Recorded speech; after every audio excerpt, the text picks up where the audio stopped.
निताय जय गौरणी जय राधा माधव जय निताय जय गौरणी।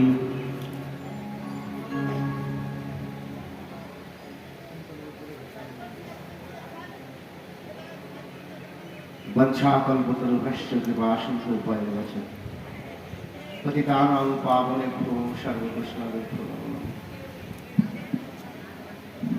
অনন্ত ব্রহ্মাণ্ডের অনন্ত সাধুগুরু বৈষ্ণবের শ্রীপাদ পত্রে জানাই এই অধম কীর্তনিয়া এবং তার ক্ষুদ্র সম্প্রদায়ের অনন্ত কোটি প্রণাম। যে দেশে বৈশে আমার গৌরাঙ্গেরই গণ ঊর্ধ্ববাহু করিয়া বন্দী সবারই চরণ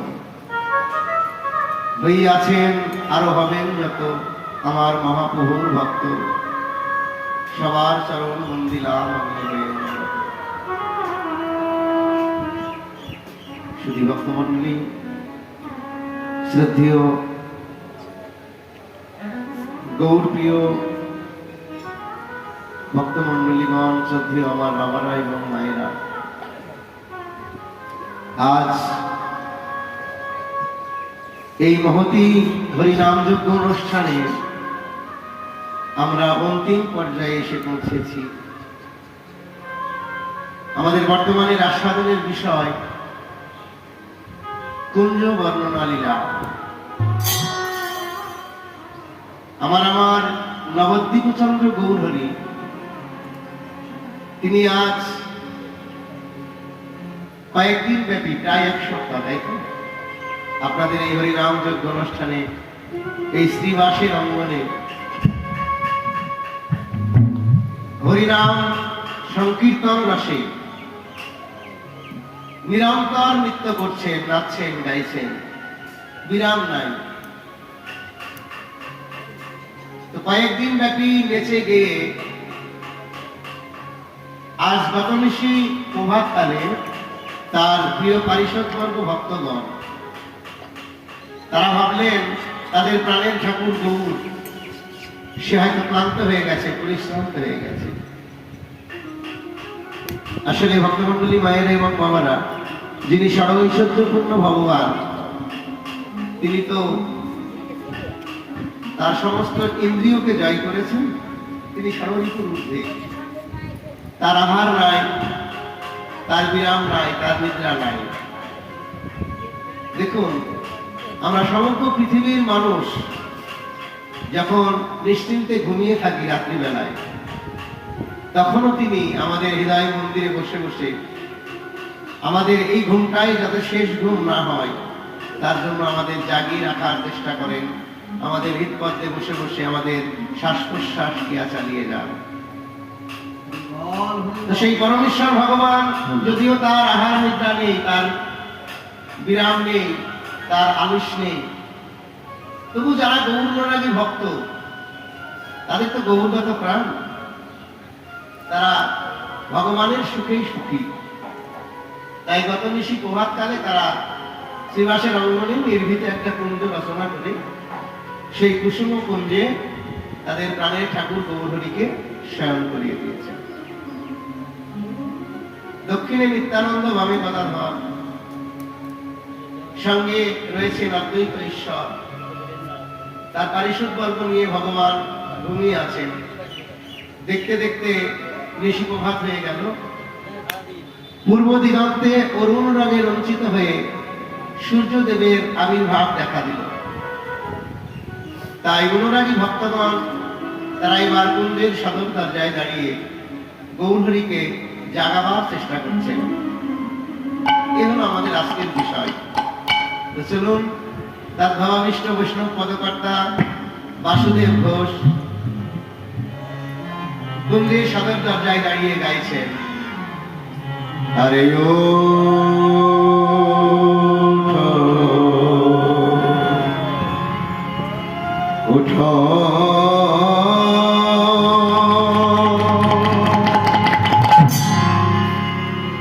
উঠো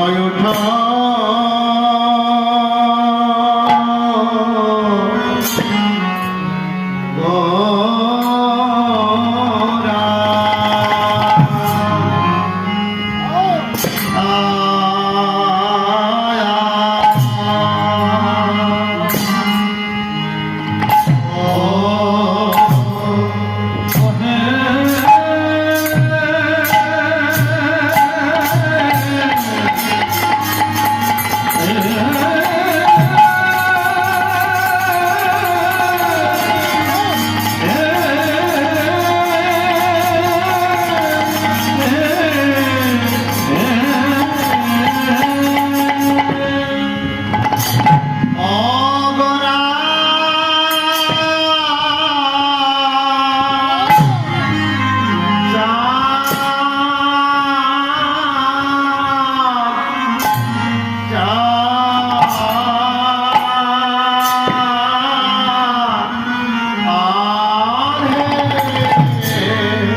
তোমার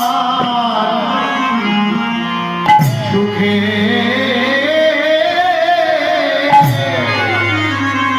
সুখের নিশি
Oh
জাগি জাগিয়া কৈঠল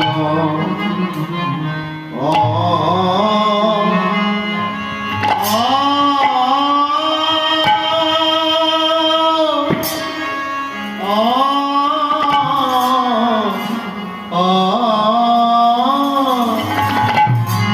তুমি আর ঘুমায়েছে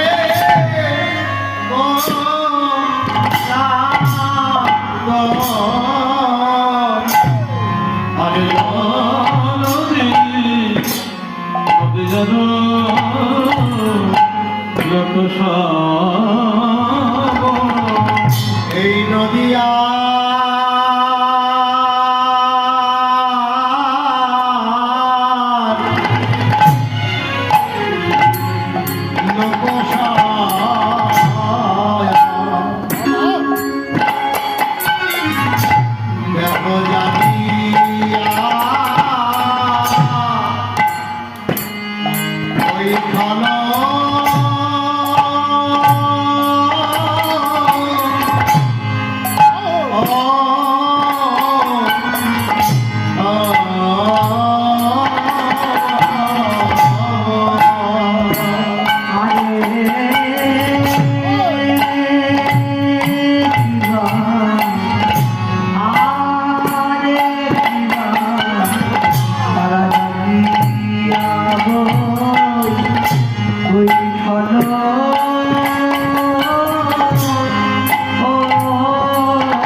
जय गौरी जय राधा माधव।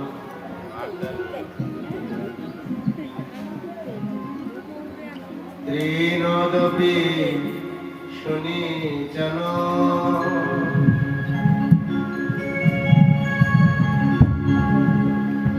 तरली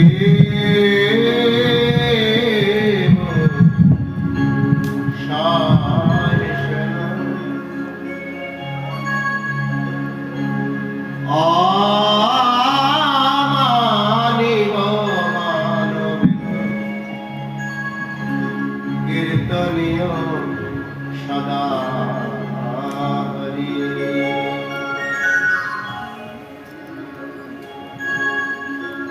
ভক্তমন্ডলী মায়েরা, আজ আমরা এসেছি হাটের শেষে।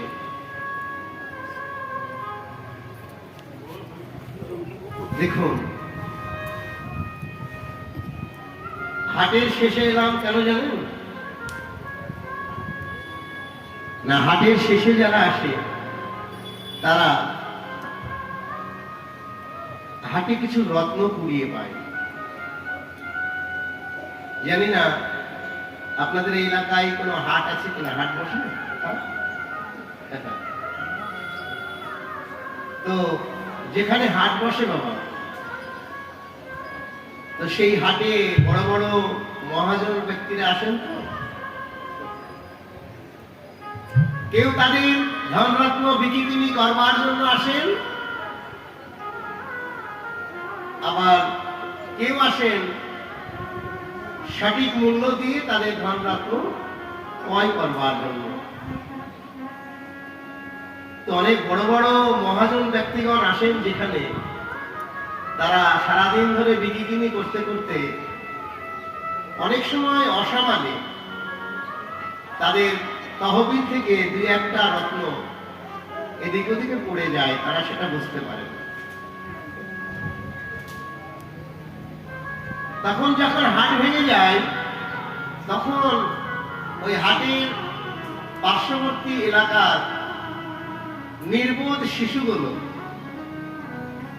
তারা হাটের শেষে হাট খোলাতে যায়। কেন না, এই হাটে যে সমস্ত বড় বড় মহাজনগণ বিক্রি করলো, যদি ভুল করেও তাদের তহবিল থেকে একটু মণিমুক্তা কিংবা কাঞ্চন পড়ে যায়, সেইটুকু যদি আমি কুড়িয়ে পাই, তাতেই আমার জন্ম সার্থক হবে।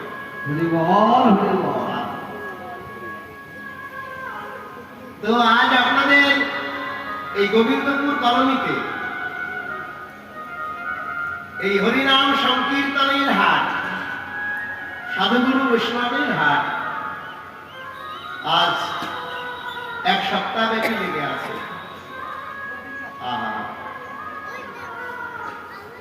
এই সাধুগুরু বৈষ্ণবের হাটে কত মহাজন এলো, কত মহাজন গেল। তারা হরিনামের পসরা সাজিয়ে নিয়ে কেউ বিক্রয় করতে এসেছিল, আবার কেউ ক্রয় করতে এসেছিল। তো পার্থিব জগতের হাটে যেমন মহাজনরা বিক্রি করতে গেলে তাদের বেসামানে তহবিল থেকে দুই একটা কড়ি পড়ে যায়, হয়তোবা আজ এই হরিনাম যজ্ঞের হাটে, এই সাধুগুরু বৈষ্ণবের হাটে কোনো মহৎ ব্যক্তি, কোনো মহৎ ভক্ত তার তহবিল থেকে কোনো একটা অমূল্য রত্ন এখানে বসে পড়েছে। তাই হাটের শেষে আজ আমরা এসেছি সেই রত্নটুকু কুড়িয়ে নিয়ে যাওয়ার জন্য। যদি পরমারাধ্য ভগবানের কৃপা হয়, যদি গৌর গোবিন্দের কৃপা হয়, সাধুগুরু বৈষ্ণবের কৃপা হয়, তাহলে হাটের শেষে এই হাটের ধুলায় সাধুগুরু বৈষ্ণবের যে ভক্তি রত্ন করেছে, এই রত্ন যদি আমরা একবার কুড়িয়ে মস্তকে ধারণ করতে পারি, তবে আমাদের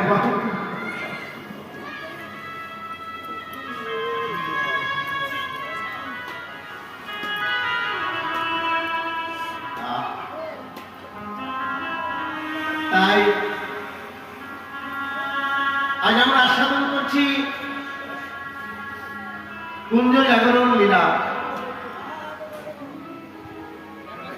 গৌরচন্দ্রিকার আরম্ভে আমরা একখানি শ্লোক আস্বাদন করেছি।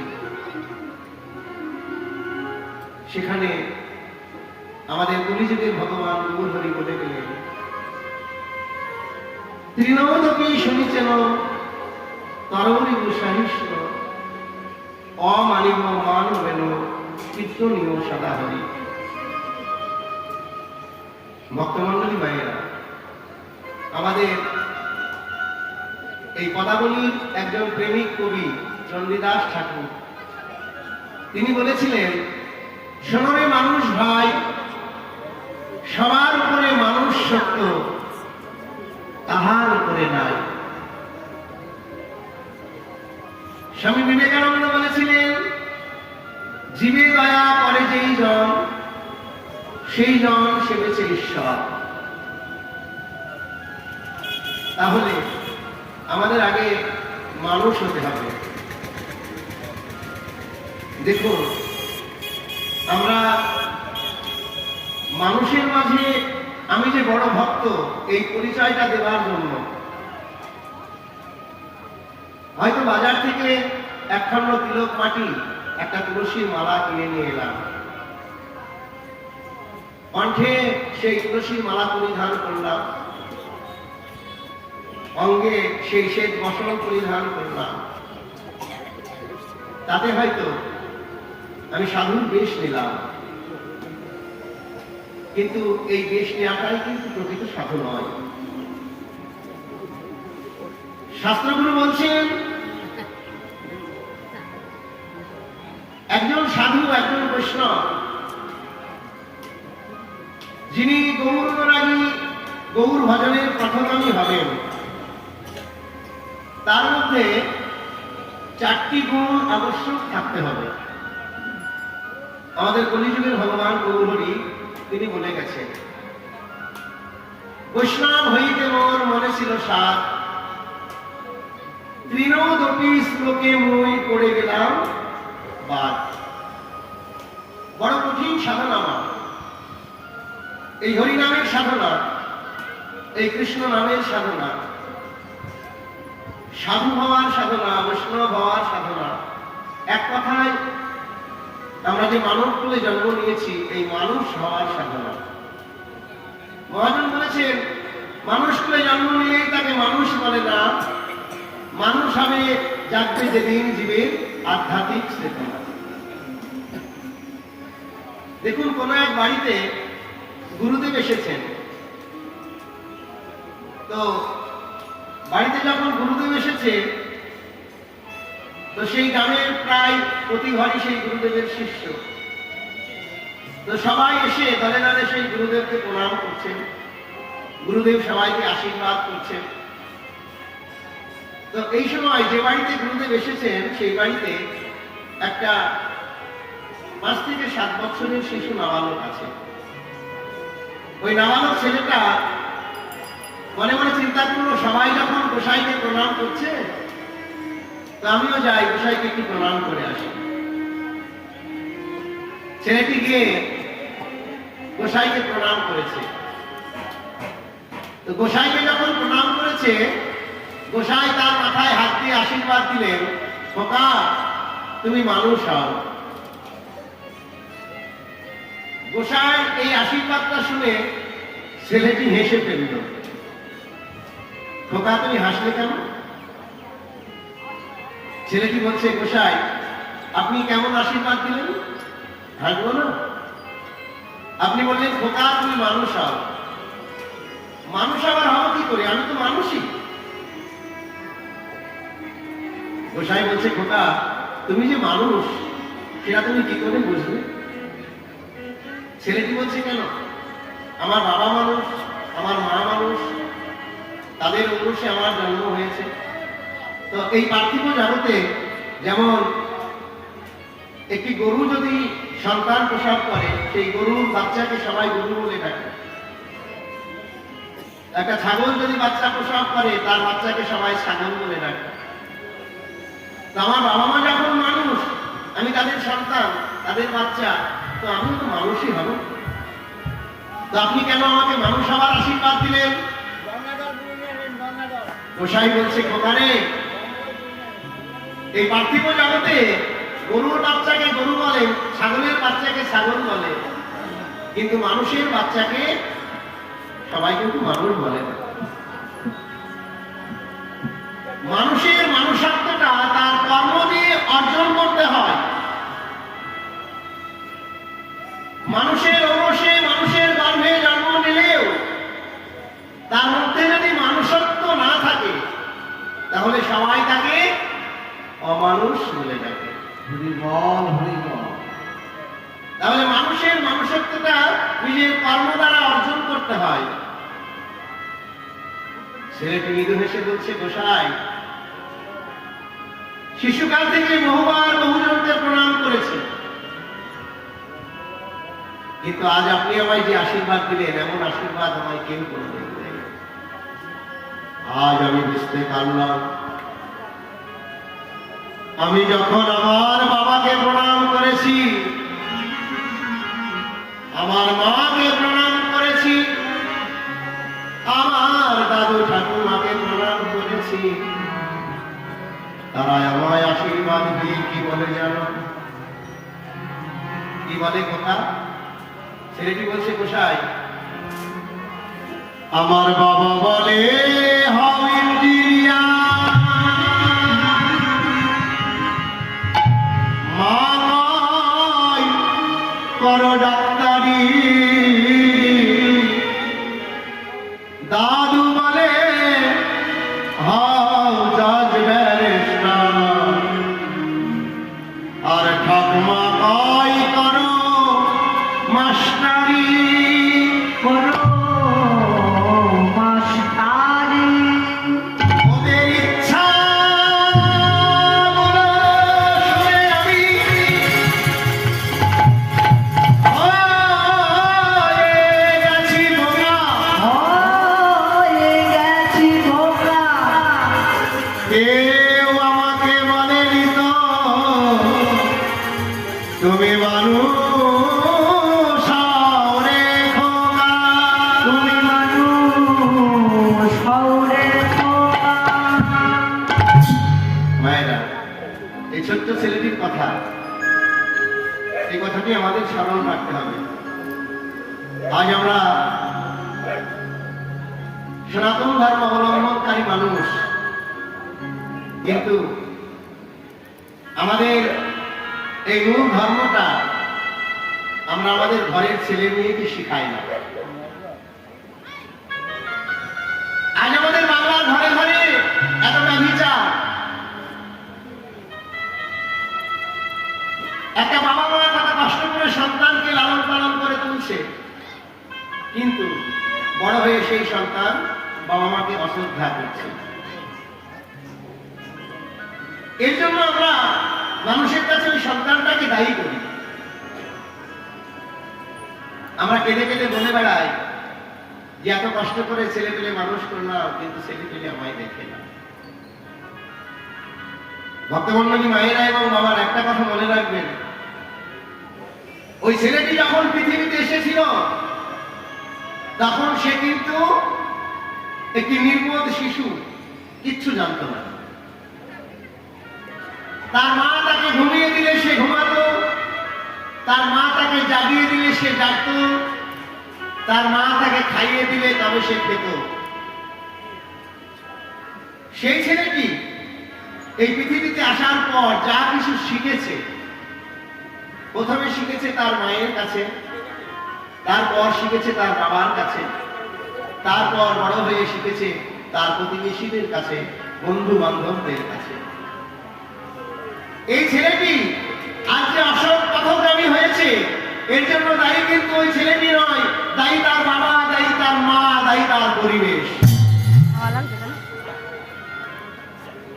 আমরা যদি শিশুকাল থেকে তাকে শিখাতাম যে মানুষ করে জন্ম নিয়ে কি করে মানুষত্ব অর্জন করতে হয়, তাহলে ওই ছেলেটি আজ অসৎ পথগামী হতো না। তাই আমি যদিও উপদেশ দেওয়া আমার সাজে না, তবুও আমি বলবো আমার আগামী দিনের মায়েরা, আপনারা প্রত্যেকেই আপনাদের ঘরের ছোট ছোট নাবালক ছেলে মেয়েগুলোকে হরি ভজনের শিক্ষা দেবেন। দেখুন, এটাই আমাদের মূল পরিচয়। একদিন সনাতন গোস্বামী শ্রীমান মহাপ্রভুর কাছে জিজ্ঞাসা করেছিলেন, প্রভু, তোমার কাছে আমার একটা প্রশ্ন আছে, একটা জিজ্ঞাসা আছে, তুমি যদি একটু উত্তর দাও। মহাপ্রভু বললেন, সনাতন, আমি জানি তুমি বৈষ্ণব, আমি জানি তুমি একজন সাধু, তুমি আমার কাছে যা জিজ্ঞাসা করবে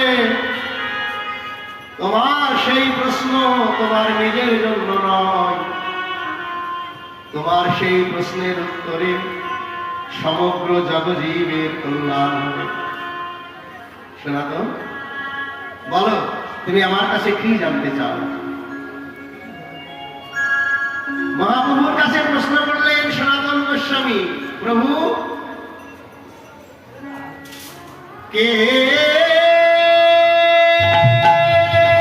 আমি, কেন মরে যারে তপতা,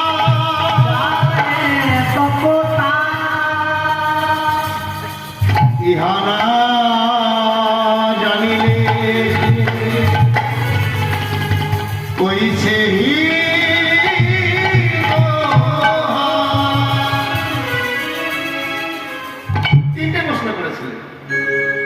প্রভু, কে আমি? প্রথম প্রশ্ন, কে আমি?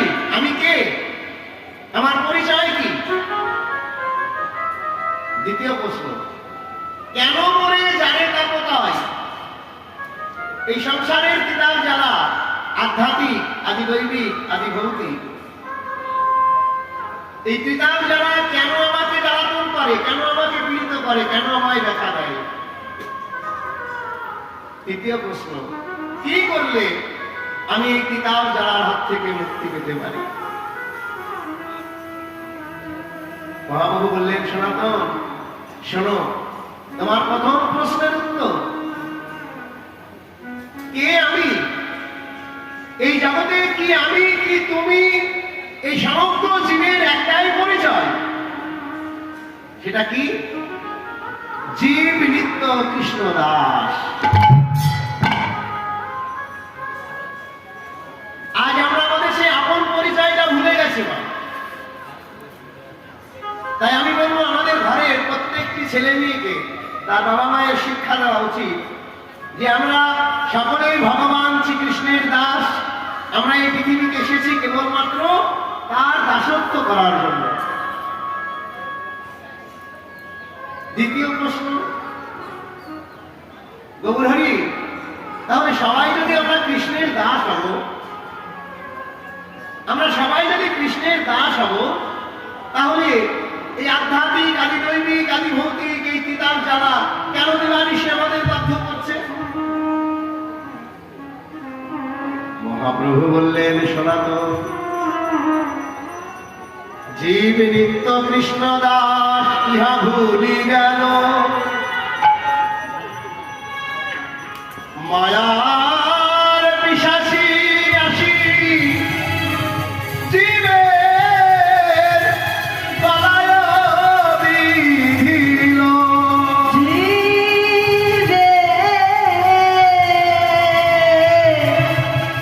গলায় বিধিল, কভু স্বর্গে উঠা, আবার কভু নরক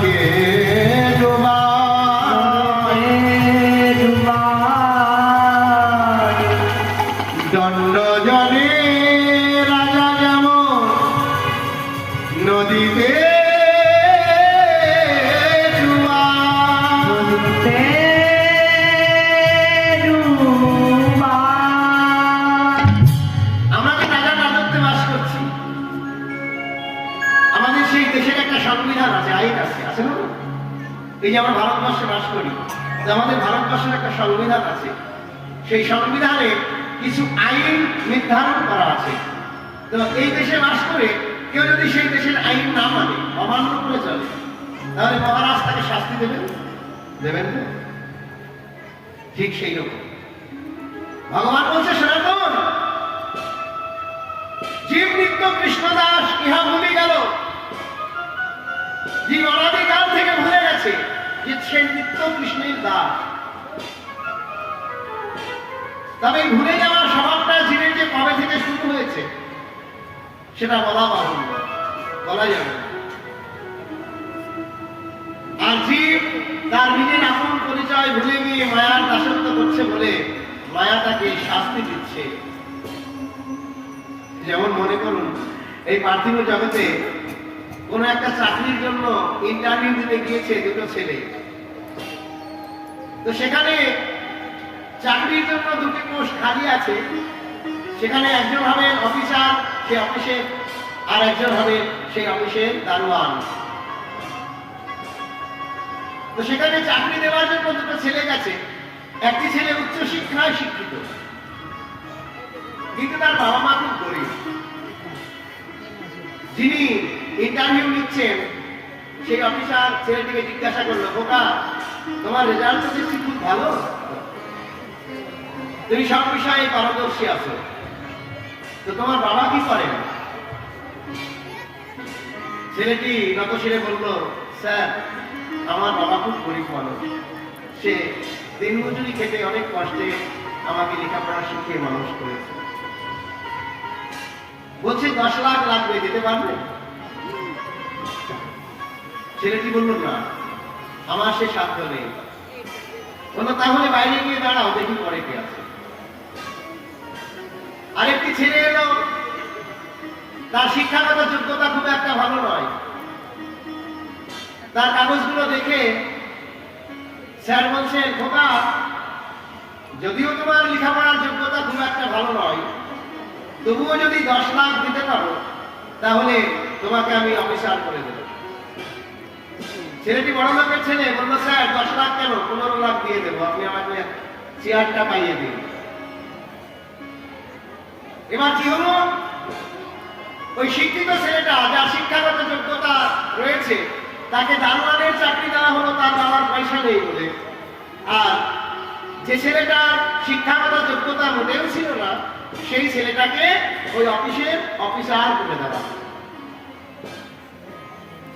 এইবার দেখুন, যখন অফিস শুরু হচ্ছে, তো সেই বড়বাবু এসে এই দারোয়ানকে বলছে, এই দারোয়ান শোন, বলছে তোর কাজ তো দ্বার রক্ষা করা, তুই দরজায় থাকবি আর আমি ভিতরে থাকবো, আমি তোর বস, আমি তোর স্যার। তো শোন, আমি তোকে যা বলছি আমার কথাটা শুনবি। বলুন স্যার। তো বলছে যে তুই দরজায় দাঁড়িয়ে আগে যে মানুষটা আমার সঙ্গে দেখা করার জন্য আসবে সেই মানুষটা ভালো মন্দ বিচার করবি, তার সঙ্গে কথা বলবি। কথা বলে যদি বুঝিস যে এই মানুষটা ভালো মানুষ, কোন সুউদ্দেশ্য নিয়ে আমার কাছে এসেছে, তাহলে তাকে ভিতরে ঢুকতে দিবি। আর যদি বুঝিস যে না এই মানুষটা মোটেই ভালো মানুষ নয়, কোন কুমতলব নিয়ে স্যারের কাছে এসেছে, তাহলে ওকে দরজায় থেকেই তাড়িয়ে দিবি, অফিসের ভিতরে যেন ঢুকতে না পারে। ঠিক আছে স্যার। স্যার গিয়ে চেয়ারে বসে পড়লেন। এবার দারোয়ান ছেলেটা মনে মনে চিন্তা করছে, স্যার আপনি আর যে চেয়ারে বসে আছেন ওই চেয়ারটা আমার পাওয়ার কথা ছিল, কিন্তু আমার বাবা গরিব বলে ঘুষ নিয়ে আপনাকে ওই চেয়ারটা দেওয়া হয়েছে, আর আমি হয়েছি এই গেমের দারোয়ান। আপনাকে কি করে মজা দেখাতে হয়, কি করে জব্দ করতে হয়, আজ আমি দেখব। ওই ছেলেটা কি করে, ছেলের জন্য দেখা করার জন্য যে ব্যক্তি আসে তার সঙ্গে কথাবার্তা বলে যদি মনে করে যে সেই ব্যক্তি খুব ভালো সৎ ব্যক্তি, তাহলে তাকে ভিতরে ঢুকতেই দেয় না, ওখান থেকেই তাড়িয়ে দেয়। আর যাকে বুঝে যে এই মানুষটা খুব বদমানুষ, কুমতলব নিয়ে এসেছে, সেই মানুষটাকে ভিতরে ঢুকিয়ে দেন, স্যারের কাছে পাঠিয়ে দেন। বলুন তাহলে সেই অফিসের অবস্থাটা কি হবে? তো আমাদের এই দেহ অফিসটার অবস্থা ওই রকম। আমাদের ইন্দ্রিয়গুলোকে, আমাদের রিপুগুলোকে যাকে যে জায়গায় রাখার দরকার আমরা তাকে সেই জায়গায় রাখতে পারিনি, তাই ওদের রাগ হয়েছে, অভিমান হয়েছে। এই যে কাম, ক্রোধ, লোভ, মোহ, মদ, মাৎসর্য, 6টি রিপু আছে আমাদের দেহের মধ্যে। এই রিপুর কারণেই আমাদের হরি ভাজন হলো না, আমাদের কৃষ্ণ ভাজন হলো না, আমাদের গৌর ভাজন হলো না। কিন্তু এই রিপুগুলো তো আমাদের, এরা তো আমাদের পর নয়, এরা তো আমাদের শত্রু নয়। তবে কেন এরা আমাদের সঙ্গে শত্রুতা করছে? নিজের মানুষ কেন আমাদের শত্রু হয়ে যাবে? আসলে এদের সঠিক সঠিক যে জায়গায় থাকার কথা, আমরা এদেরকে সেই জায়গায় রাখিনি। তাই এদের রাগ হয়েছে, এদের অভিমান হয়েছে ওই গেটের দারোয়ান ছেলেটার মতো। তাই এরা কি করছে জানেন? এরা অসৎ ব্যক্তিগুলোকে আমাদের অফিসের মধ্যে ঢুকিয়ে দিচ্ছে, আর সৎগুণগুলোকে অফিস থেকে বের করে দিচ্ছে। আমাদের সনাতনীয় শাস্ত্রে আর্য ঋষিগণ বলে গেছেন, এই 6 রিপুর সঠিক জায়গা কোথায় জানো? কাম, কৃষ্ণ, পরমার প্রাণে, ক্রোধ, ভক্ত, দেশি জনে, ক্রোধ, ভক্ত, দেশি জনে, লোভ, সাধু সঙ্গ, হরি কথা, সাধু সাধু হরি কথা, মোহ, ইষ্ট লাভ বিবেকে, আর মদ, কৃষ্ণ গুণগানে, নিযুক্ত করহ যথা কথা, নিযুক্ত করহ যথা কথা, অন্যথা এই অসৎ অনর্থ যার ধাম, যে সৎ কাজে সদা দেয় ভঙ্গ, এই কাম ক্রোধ সাধকেরে কিবা সে করিতে পারে, যদি হয় জীবে সাধু জনার সঙ্গ।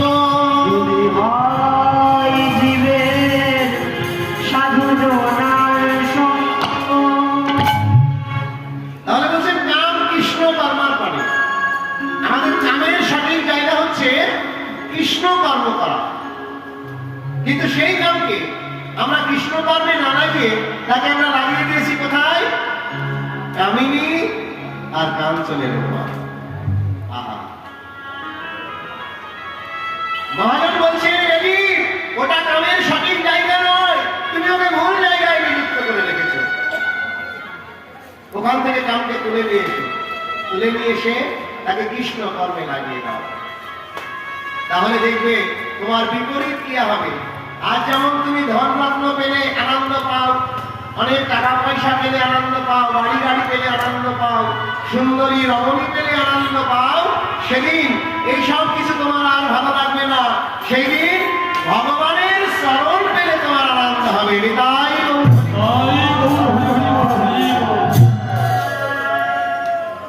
ক্রোধ, ক্রোধ মানে রাগ।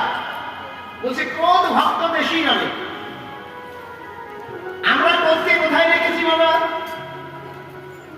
যারা আমার কথা শোনে না, যারা আমায় পছন্দ করে না, যারা আমার বৈরী শত্রু, তার উপর আমরা রাগ করি, তাই তো? মহাজন বলছেন না, না, ওটা রাগের সঠিক জায়গা নয়। রাগকে তোমরা ভুল জায়গায় নিযুক্ত করে রেখেছো, তাই রাগ তোমাদের কুপথের দিকে টেনে নিয়ে যাচ্ছে। রাগের সঠিক জায়গা কোথায়? বলল ক্রোধ ভক্ত দেশি জানে। তুমি তার উপরে রাগ করো, তার উপরে যে হরি কথা বলে না, যে কৃষ্ণ কথা বলে না, যে সাধু সঙ্গ করে না, যে বৈষ্ণব সঙ্গ করে না, যে ভগবানের সেবা পূজা করে না, তুমি রাগ যদি করতে হয় তো তার উপরে রাগ করো। তাই মহাজন বলেছেন, ভাই রে, যার মুখে ভাই হরি কথা, যার মুখে ভাই হরি কথা, যার মুখে ভাই হরি কথা, যার মুখে ভাই বলে কথা নাই তুমি তার কাছে প্রভু যেও না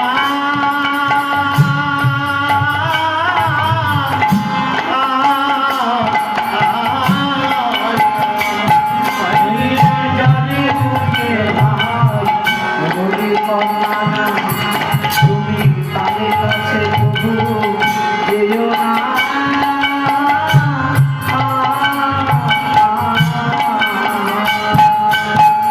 যার মুখ দেখে ভুলে যাবে হরি ভুলে যাবে হরে যার মুখ দেখে ভুলে যাবে হরি ভুলে যাবে হরি তার মুখ প্রভু দেখো না না তার মুখ প্রভু দেখো না বলে যার মুখ দেখলে ভুলে যাবে হরে তার মুখ তুমি দেখো না প্রভু তার মুখ তুমি দেখো না তাই সাধু জনা সঙ্গ তাই সাধু জনার সঙ্গ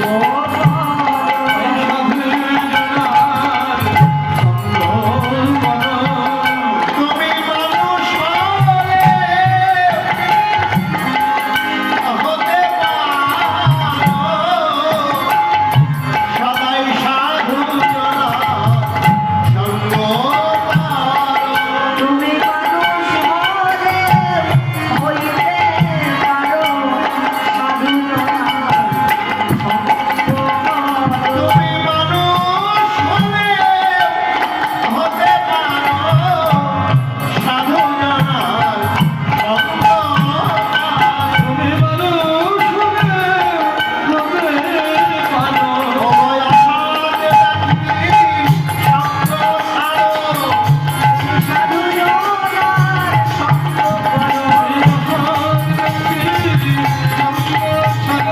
তুমি সাধু জনার সঙ্গ করো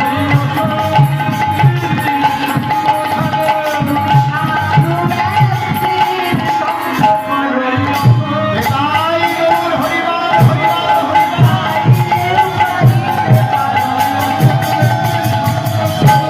সাধু ব্যক্তির সঙ্গ করো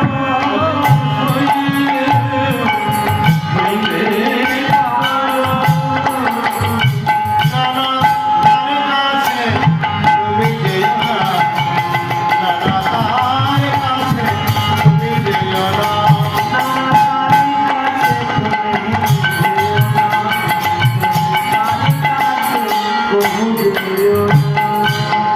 তুমি রাগ করো তার উপরে যে হরি কথা বলে না যে কৃষ্ণ কথা বলে মোহ অর্থাৎ মায়া মায়াকে আমরা কোথায় রেখেছিল সংসারের উপরে আমার স্ত্রী আমার পুত্র আমার পরিজন আমার বাবা মা ভাই বোন এদের প্রতি আমাদের যত মায়া ঘর ছেড়ে বৃন্দাবনে গেলাম কিন্তু বারবার ঘরের কথা মনে পড়ে আহা কদিন ধরে এসেছি গো বৃন্দাবনে না জানি বাড়িতে আমার ছেলে মেয়েগুলো কি করছে। মহাজন বলেন না ওটা মায়ার স্বামীর জায়গা নয় মোহ ইষ্ট নাম বিনে তোমার ইষ্ট দেবতা হচ্ছেন ভগবান অনাদি আদি গোবিন্দ সেই ইষ্টকে কিভাবে লাভ করা যায় ইষ্টকে কিভাবে পাওয়া যায় মোহকে তুমি সেই কাজে লাগিয়ে দাও তাহলে কিছুক্ষণ তোমার পরিজনদের না দেখলে যেমন তোমার মনটা ছটফট করে সেদিন দেখবে ভগবানকে না দেখতে পেলে ভগবানের বিগ্রহ না দেখতে পেলে তোমার প্রাণটা ছটফট ছটফট হরিবল হরিবল মদ কৃষ্ণ গুণগানে মদ সাথে আমাদের রসনাকে বোঝায় যে রসনা দিয়ে আমরা সবসময় আগে মাঝে কথা বলি না বলো না তোমাদের এই মদকে আর কথার উপরে রেখো না হে মানুষ তোমরা যদি কাজের অবসরে একটু সময় পাও তাহলে সেই সময়টুকু তোমরা আগে মাঝে কথা বলে কাটাও পাঁচ বাড়ির পাঁচটা এক জায়গায় হয়ে, পাঁচ বাড়ির পাঁচ ভাই এক জায়গায় হয়ে এ কথা সে কথা কত গল্প করো। কি দরকার ওসব মাঝে মাঝে কথা বলা, পরনিন্দা পরচর্চা করা? থাক না, ওসব বাদ দিয়ে দাও। তোমাদের এই মদ ইন্দ্রিয়টাকে হরি কথায় নিযুক্ত করে দাও। তাই গৌর হরি হরি বল, হরি বল। দেখি তো ভগবানের চরণ তোমরা পাও কি না? হরি কথার উপরে নিযুক্ত করো। যখনই একটু কাজের অবসর পাবে, যখনই একটু সময় পাবে, তখনই পাঁচ বাড়ির পাঁচ মা কিংবা পাঁচ বাড়ির পাঁচ বাবা এক জায়গায় হয়ে হরি কথা বলো, কৃষ্ণ কথা বলো, ভগবানের লীলার কথা বলো। তাহলে দেখবে আজ যে ইন্দ্রিয়গুলোর জন্য তোমাকে উপাধি হতে হয়েছে, সেই ইন্দ্রিয়গুলোই তোমাকে একদিন ভগবানের সেবার পথে পাইয়ে দেবে। এটাই গৌর হরি বল।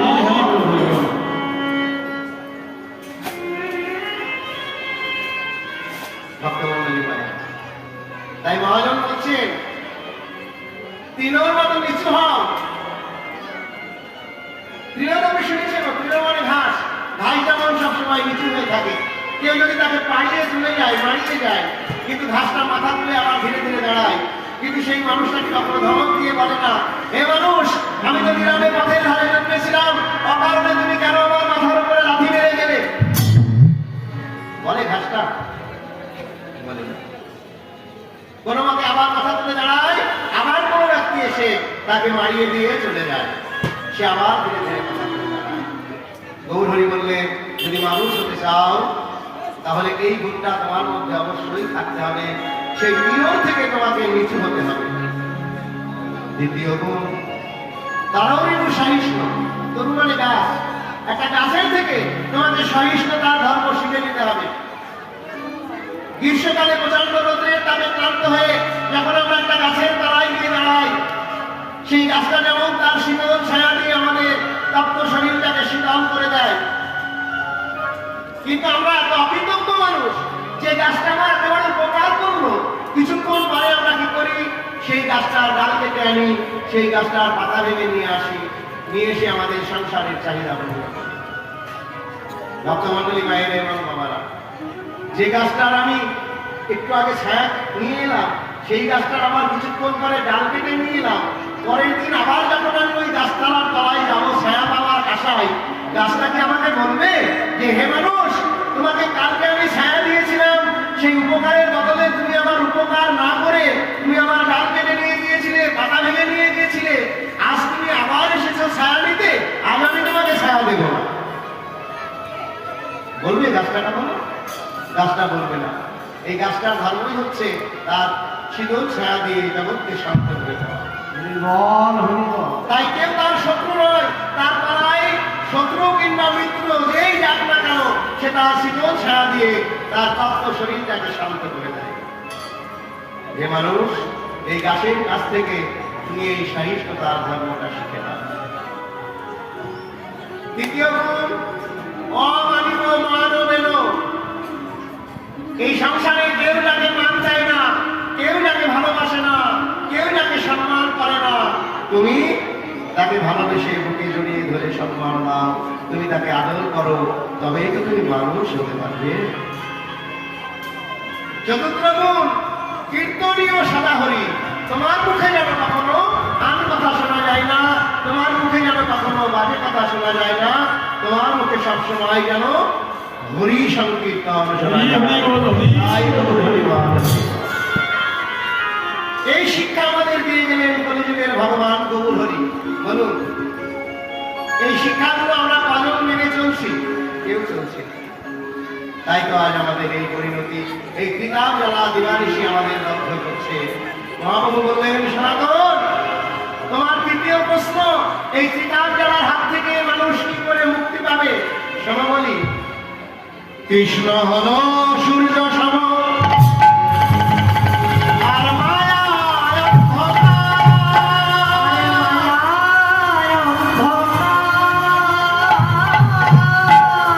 যথা কৃষ্ণ তথা নয়, মায়ার অধিকার।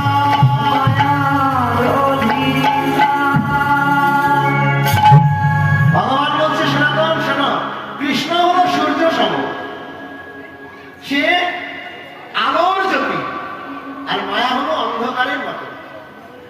তো মনে করো একটা অন্ধকার ঘর, তো সেই অন্ধকারের ঘরের মধ্যে যদি কেউ আলো হাতে নিয়ে যায়, প্রদীপ হাতে নিয়ে যায়, তো অন্ধকার কি তাকে বাধা দিতে পারে?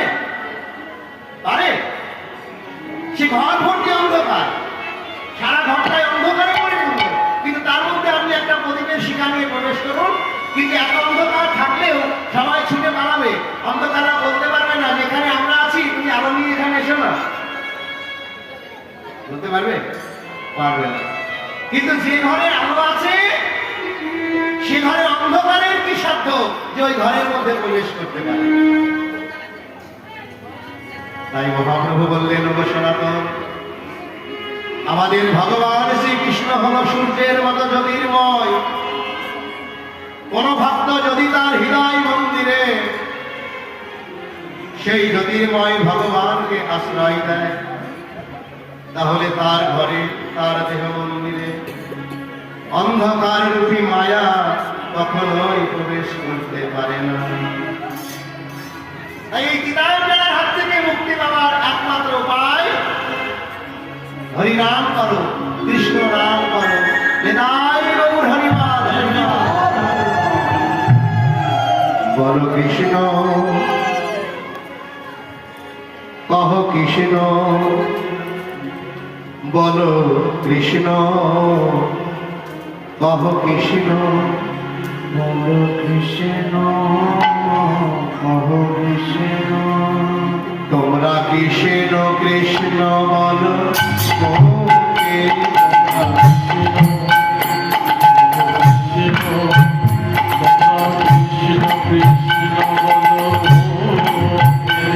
বলো কৃষ্ণ, কহ কৃষ্ণ, তোমরা কৃষ্ণ কৃষ্ণ বলো, মোকে বলো কৃষ্ণ, কহ কৃষ্ণ, তোমরা কৃষ্ণ কৃষ্ণ বলো মোকে। এ নামে বুক ভরে যায়, নামে অভাব মেটায়। এ নামে বুক ভরে যায়, এ নামে অভাব মেটায়। নামে স্বভাব জাগায় মহা সুখে।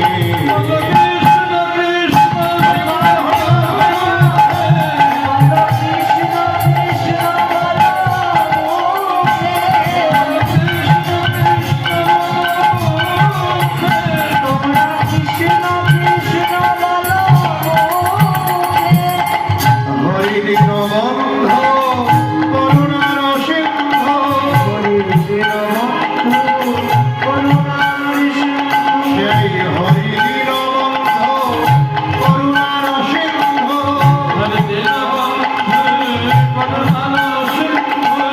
যাহার করুণা লোকে লোকে,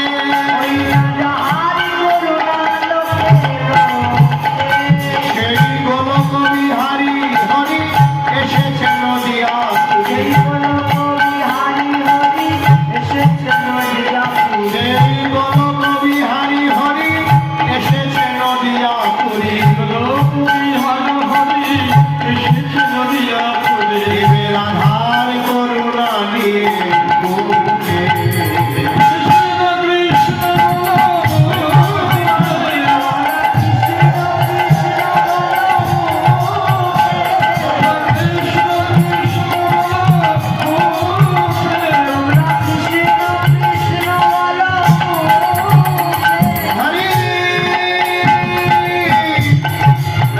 রাম ভজ, হরি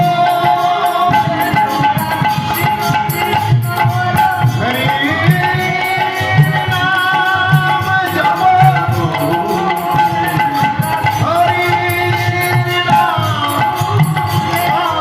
আলোচনা, হরি রাম বিনা কলিবে গতি নাই রে।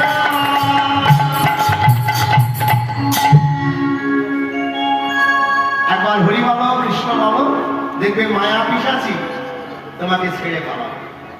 ছুটে পালিয়ে যেতে বাধ্য হবে। আলোর ঘরে যেমন অন্ধকার যেতে পারে না, তেমন যে ঘরে কৃষ্ণ থাকে সে ঘরে মায়া কখনো প্রবেশ করতে পারে না। এই শিক্ষা আমাদের দিয়ে গেলেন আমাদের কলিযুগের ভগবান গৌর হরি। তার ভক্ত সনাতন গোস্বামীকে লক্ষ্য করে জগৎ জীবকে শিক্ষা দিয়ে গেলেন। ভক্তমণ্ডলী মায়েরা, তো আমাদের সেই ভগবান আজ কুঞ্জে শয়ন করে আছেন। ভক্তরা তাকে কুসুম কুঞ্জে শয়ন করিয়ে দিয়েছেন। এবার তাকে জাগানোর জন্য বাসুদেব ঘোষ গাইছেন, উঠো ওঠো গোরাচা। আমরা সবাই মিলে একটু জাগাই গাই। দেখো নিশি মহা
কত নিদ্রা যাও তুমি নিজেরও আবেশে। হে গৌর, আমি জানি তুমি সর্বৈশ্বর্যপূর্ণ ভগবান, তোমার আহার নাই, তোমার নিদ্রা নাই, কিন্তু কেবলমাত্র জগজীবকে শিক্ষা দেওয়ার জন্য নিজে আসরিয়া ধর্মজীবকে শিখায়। তাই জগৎকে শিক্ষা দেওয়ার জন্য তুমি নিদ্রার আবেশে শুয়ে আছো মাত্র। একবার জানো, ময়ূর ময়ূরী কোকিল কোকিলা সবাই জেগে গেছে, পূর্ব দিগন্তে অরুণের উদয় হয়েছে, তুমি এখনো ঘুমিয়ে আছো, জাগো। অনুরাগী ভক্তগণ বললেন, ওহে বাসুদেব ঘোষ, এইভাবে জাগো জাগো করে ডাকাডাকি করলে ভগবান ডাকবে না।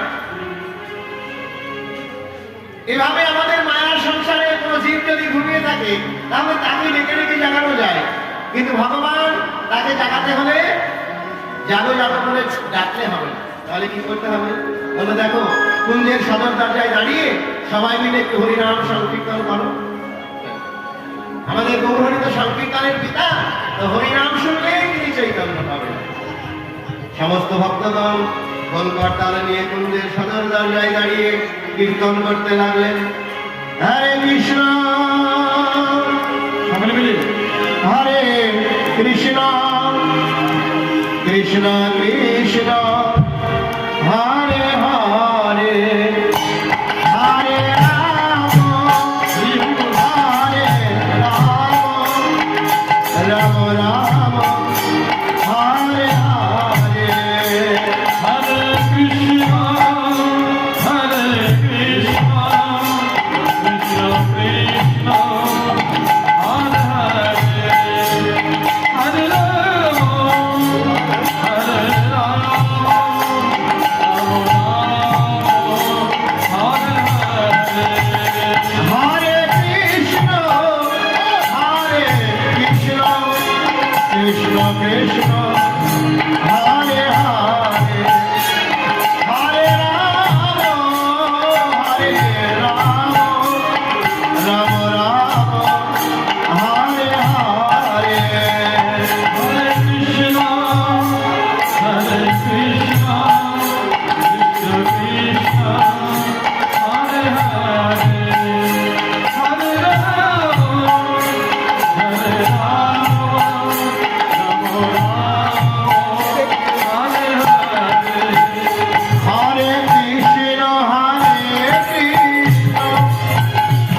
কৃষ্ণ কৃষ্ণ হরে হরে হরে রাম হরে রাম রাম রাম হরে হরে। হরে কৃষ্ণ হরে কৃষ্ণ কৃষ্ণ কৃষ্ণ হরে হরে হরে রাম হরে রাম রাম রাম হরে হরে। বাহিরে ভক্তগণ সব করে নামের ধ্বনি, হরিনাম শুনে জেগে উঠিলেন আমার গৌর গুণমণি।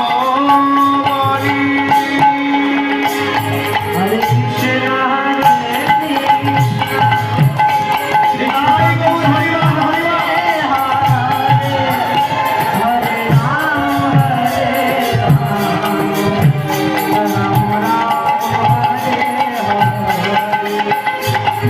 আজ জেগে উঠিল, দেখো জেগে উঠিল, আজ হরিনামের ধ্বনি শুনে জেগে উঠিল। একবার মদন ভরে হরি বল,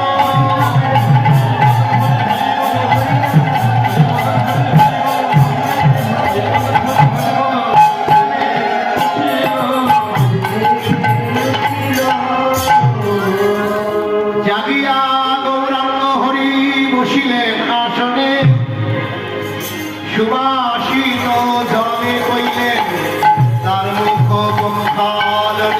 পঙ্খালনে। নাও তুলো অবধূত, বলি ডাকে গোরারা, অমনি নিত্যা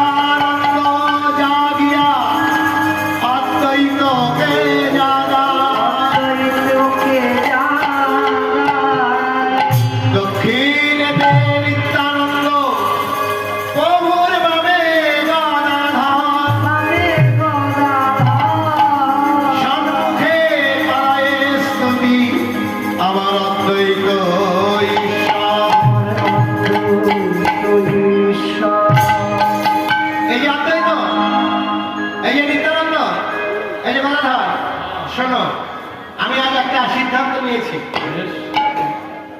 সবাই বলছে কি প্রভু বলো? গৌর হরি বলছে শোনো, আজ আমি 7 দিন ধরে এখানে হরিনাম যজ্ঞ করলাম, কিন্তু এই হরিনামটা আমি কেন করলাম? আমি নিজে হরি হয়ে হরি বলে নাচলাম। কেন? এটা কি আমার জন্য? না, আমি এখানে হরিনাম করলাম যাতে এই হরিনাম যজ্ঞে এই জগতের জীবের কল্যাণ হয়। কিন্তু আমি লক্ষ্য করে দেখেছি গদাধর শিবা, শোনো, আমি লক্ষ্য করে দেখেছি এই 7 দিনের মধ্যে এমন মানুষ খুঁজলে এলাকায় পাওয়া যাবে যে একবারও এই হরিনামের কাছে আসেনি। তবে এমন প্রাসঙ্গ এই নদিয়া নগর থেকে আছে যে 7 দিন ধরে নামযজ্ঞ হলো কিন্তু নামের কাছে একবারও এলো না। তাহলে এই প্রদীপ কামন অবতারে তারা কি প্রদীপ থেকে যাবে? সময়াদ্বৈত সমশিবা সম গদাধর, তাই আজ আমি সিদ্ধান্ত নিয়েছি একটা হরিনামের দল তৈরি করো, তোমরা খোঁজ করো, তার নিয়ে এসো। আজ আমরা সবাই মিলে নেচে গেয়ে হরিনাম সংকীর্তন করতে করতে নদিয়া নবদ্বীপের পথে পথে বেরোবো। প্রত্যেকটি জীবের ঘরে ঘরে যাব, প্রত্যেকের ঘরে ঘরে গিয়ে এই সুধা মাখা হরিনাম, এই কৃষ্ণ নাম প্রত্যেকটি জীবের কর্ণে পৌঁছে দিয়ে আসবো। যেই না আদেশ অমনি নিত্যানন্দ প্রভুর আর আনন্দ হচ্ছে না। আহা, পাগলা নিতাই বৈষ্ণব কথাবার্তা বলছেন, আক্রোধ পরমানন্দ নিত্যানন্দ রায়, আক্রোধ পরমানন্দ নিত্যানন্দ রায়, দেখো অভিমানে স্বপ্ন নিতাই নগরেতে যায়, অভিমানে স্বপ্ন নিতাই নগরেতে যায়। কে জানে রাখে তারে বলে যন্ত্রে দিন ধরি, তাই জানে রাখে তারে বলে যন্ত্রে দিন ধরি। তোমরা আমারে কি জানো বলো হরি হরি, আমারে কি জানো বলো হরি হরি। বাবা এত কহিনি তারঙ্গ ধুলাই করি যায়, বাবা এত কহিনি তারঙ্গ ধুলাই করি যায়। আজি সোনার পর্বত যেন লুটানো ধরায়, আজি সোনার পর্বত যেন লুটানো ধরায়। হেন অবতারে মেঘের রতি না জন্মিল, হেন অবতারে মেঘের রতি না জন্মিল। বচন বলে সেই পাপী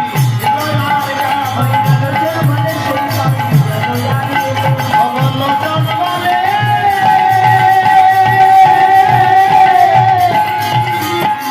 সেই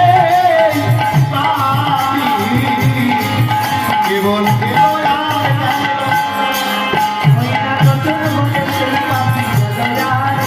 তার আসা যাওয়াই হলো সার, তার আসা যাওয়াই হলো সার, তার পাগল জনম গেল সার, তার আসা যাওয়াই হলো সার।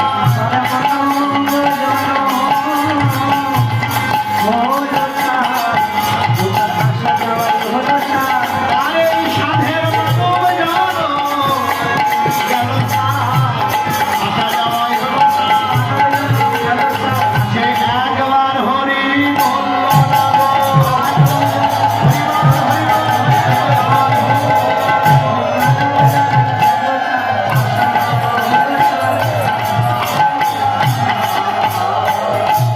লোচন বলে সেই পাপী কেবল এলো আর গেল, ও সে এলো আরো গেল রে।